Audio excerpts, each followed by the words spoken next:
Magandang hapon po sa inyong lahat mga kaibigan, Luzon, Visayas at Mindanao at kahit sa ibang panig ng daigdig. Welcome back to my channel, Katutubo TV Vlog. So ngayon po mga kaibigan, akin pong ipapakita ang itlog ng labuyo. Ayan. So ayan po siya mga kaibigan, may itlog na po yung labuyo ko. May itlog na po siya. Kaso wala lang po siyang kaitlogan. So kukunin po natin yan mga kaibigan sa loob ng kulungan. Baka po kasi madisgrasya. Ayan, pupuntan po natin siya sa loob mga kaibigan. Time out muna po tayo.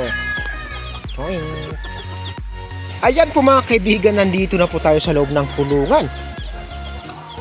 So kukunin na po natin yung itlog ng labuyo na iyan. Para naman po, baka mabasag pa kasi. Ayan, baka madali pa ito ng inahin.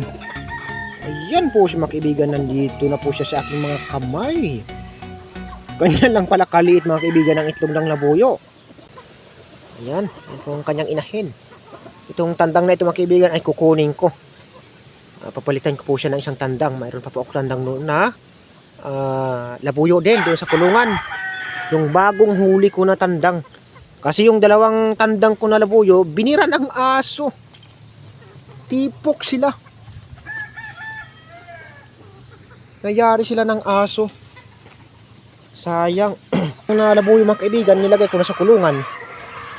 Yung iba naman nakatali para sila ay maging maamo.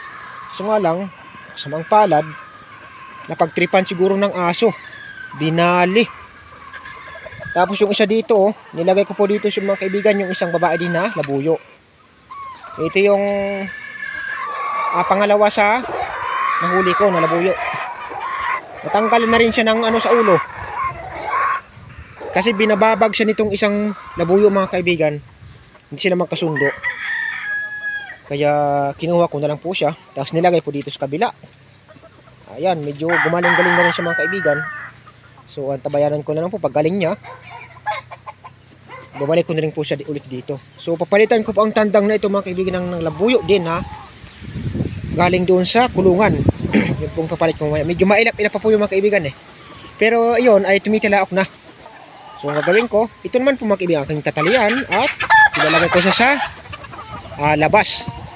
Kasi ito mga kaibigan ay medyo maamo na sa akin. Yung nandun kasi medyo sobrang sobrang ilap pa. Siya naman ilalagay ko dito mga kaibigan para kumbaga masanay po siya sa tao.